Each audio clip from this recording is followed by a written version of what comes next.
임신 초기 태아 신경관 결손, 임신성 당뇨, 태아 신체 발달과 뇌 발달, 임산부가 먹는 음식이 출산 후 아이 식습관에도 영향을 줄 수 있다.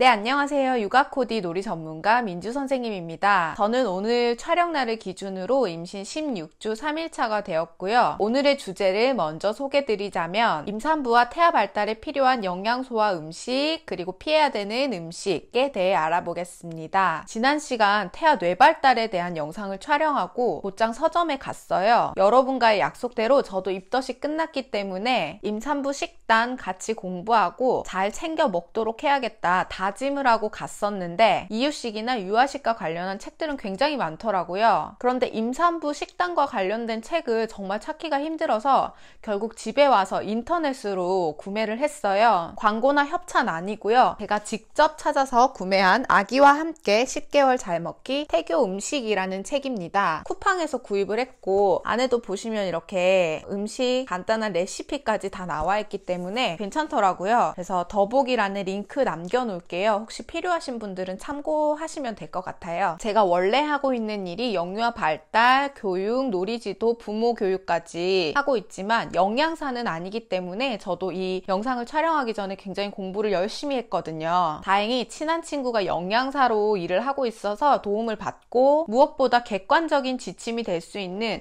식약처의 임산부 영양과 식단 자료, 이렇게 자료를 바탕으로 태아 발달과 임산부의 건강을 고려한 식단을 재구성해 보았습니다. 필요하신 분들은 식약처의 자료도 더보기란에 링크 제가 걸어둘게요. 곧장 들어가셔서 자료 쉽게 다운받으셔서 사용하시면 되고요. 저는 식약처에서 제공하는 임신 초기, 중기, 후기 식단표대로 먹으면 너무 좋겠지만 사실상 임산부가 매 끼니 다른 요리를 하기도 쉽지가 않고 식재료들도 오래 남게 되면 관리가 힘들잖아요. 이 식단표를 바탕으로 제가 평소에 할 수 있는 정도의 식단표로 다시 재구성을 했어요. 현실적인 저의 식단표도 궁금하신 분들은 영상 끝에 잠깐 보여드리거나 필요하신 분들은 댓글에 메일 주소 남겨놓으시면 제가 원본 파일 보내드리도록 할게요. 자, 본격적으로 임산부 태아 발달에 필요한 음식과 피해야 하는 음식 제가 공부한 거 알려드리도록 하겠습니다. 크게 임신 초기, 중기, 후기 이렇게 나눠서 정리를 해보았어요. 그리고 임산부에게 굉장히 중요한 이것만은 꼭 챙겨 먹어야 하는 영양소들 4가지 알고 계시나요? 바로 엽산, 철분, 오메가3, 칼슘 이렇게 4가지인데요. 이 영양소 또한 어느 시기에 특히 잘 챙겨 먹어야 하는지 알려드릴 테니 영상 끝까지 시청해주세요. 첫 번째로 임신 11주까지 해당되는 임신 초기에는 아무래도 이때는 입덧이 굉장한 시기죠. 저는 첫째 때는 먹덧으로 속이 비면 울렁거리고 힘들어서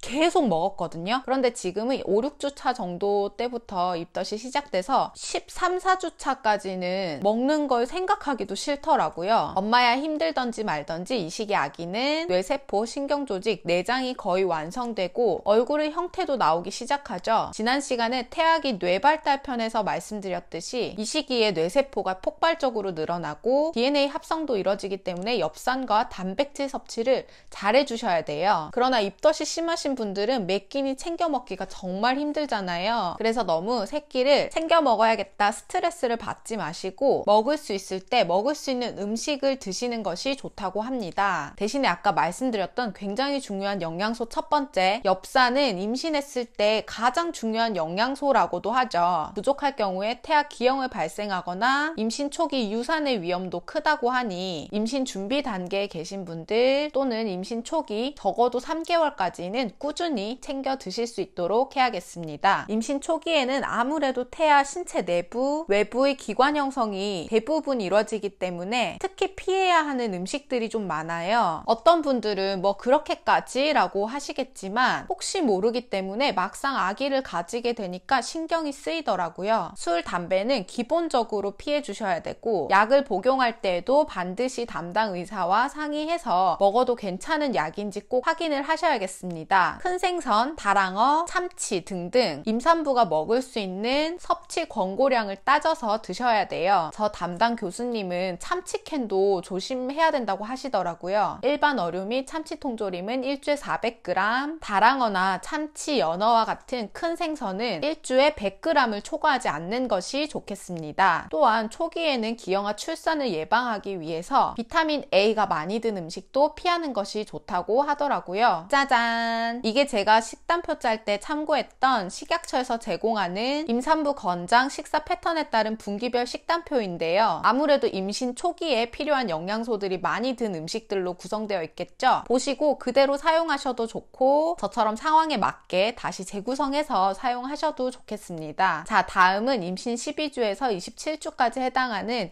임신 중기입니다. 임신 중기에 들어서면서 점점 젤리곰 같았던 태아가 팔도 길어지고 다리도 길어지고 얼굴도 선명해지면서 사람 형태를 갖춰가죠. 이때는 태아의 골격이 형성되고 뼈와 피를 만드는 칼슘과 철분이 굉장히 중요한 영양소가 되겠습니다. 또한 두뇌 발달이 활발하게 이루어지기 때문에 오메가3까지 물론 그 외에도 살을 만드는 단백질도 중요하고 소화를 돕는 섬유질도 중요하기 때문에 영양제로 다 챙겨 먹지 못하더라도 부족한 부분들은 음식으로 또 채워질 수 있도록 골고루 섭취해 주시는 것이 중요하겠습니다. 철분은 보통 임신 중기부터 수유를 할 때까지 잘 챙겨 먹는 것이 중요하다고 하더라고요. 임신을 하면 나뿐만 아니라 태아의 혈액 생성까지도 필요하기 때문에 철의 요구량도 혈액량도 증가함에 따라 철분제와 철분이 많이 든 음식들을 꼭 챙겨 드실 수 있도록 해야겠죠. 오메가3는 다들 알고 계시겠지만 아이의 두뇌를 형성하는데 주요 성분이 되잖아요. 그것뿐만 아니라 아이의 시력 발달에도 필수적이라고 하니 두뇌가 활발하게 발달하는 임신 중기부터 잘 챙겨 드시는 것이 좋겠습니다. 저 담당 교수님은 아예 임신 초기부터 오메가3를 잘 챙겨 먹으라고 말씀을 하시던데 도저히 입덧 때문에 챙겨 먹을 수가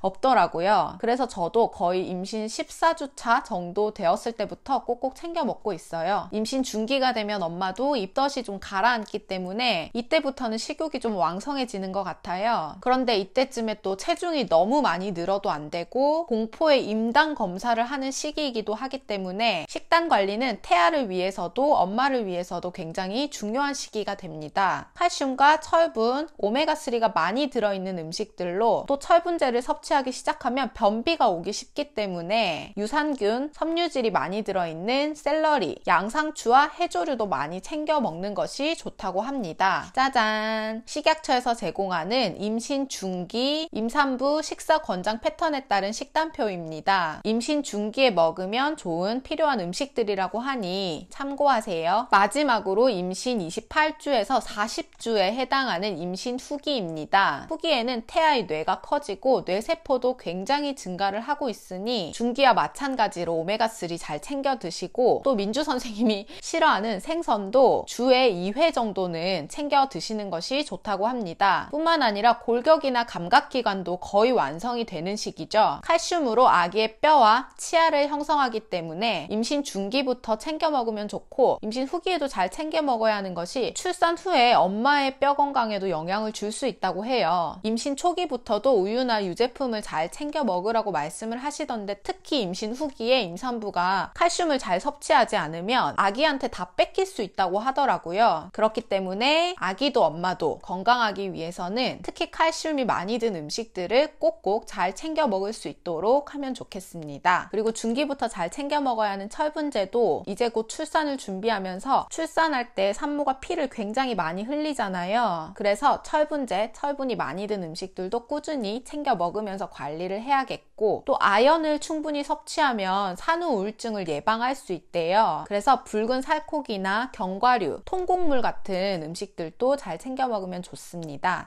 그리고 비타민 K가 많이 들어있는 녹황색 채소나 살코기는 모유가 잘 나올 수 있도록 도와준다고 합니다. 아무래도 출산 임박한 임신 후기에는 태아 발달도 중요하지만 산모의 건강에도 초점을 둬야 할 것 같아요. 자, 이렇게 식약처에서 제공하는 후기 임산부 권장 식사 패턴에 식단에 따른 식단표입니다. 임신 후기에 해당하시는 분들은 참고하셔서 이런 음식들을 식단표에 넣어서 챙겨 드시면 좋겠죠. 사실 저도 그렇지만 정말 잘 챙겨 먹고 싶고 그런데 임신을 하면 내 몸 하나도 힘들고 또 임신을 하고도 일을 계속 하고 계신 분들도 계시고 가족들도 그렇고 첫째 아이나 둘째 아이가 있으면 밥 챙기랴 육아하랴 못 챙겨 먹을 때가 많은 것 같아요. 저도 조산 경험도 있고 16주 차임에도 자궁 경부 길이가 짧다고 하셔가지고 내일도 또 병원 검진을 가야 하는 상황이고 의사 선생님은 누워만 있으라고 하시고 마음처럼 쉽지가 않은 것 같아요. 그래서 저는 아예 그냥 스트레스 받지 마시고 요즘 반찬 가게도 접근이 굉장히 쉽고 또 식단 맞춰서 배달해주는 업체들도 있더라고요. 임산부 식단에 맞게 짜서 하루 한 끼 정도는 도시락 받아서 먹는 것도 나쁘진 않은 것 같아요. 여러 가지 방법이 있으니 또 내 상황에 맞게 챙겨 먹을 수 있도록 하면 좋겠습니다. 저도 보시다시피 오늘 촬영 장소가 침대로 바뀌었잖아요. 커뮤니티에 글을 남기기는 했는데 지난주에 2차 기형아 검사를 하고 자궁 경부 길이도 쟀는데 역시나 예상했던 대로 벌써 경부 길이가 짧디 짧아가지고 내일 병원 다시 갔다가 경부 길이 한 번 더 보고 아마 이번 주 중에 맥도날드 수술을 할 것 같아요. 침대에서 촬영을 하고 있는데 혹시 눕 방송을 하게 될지도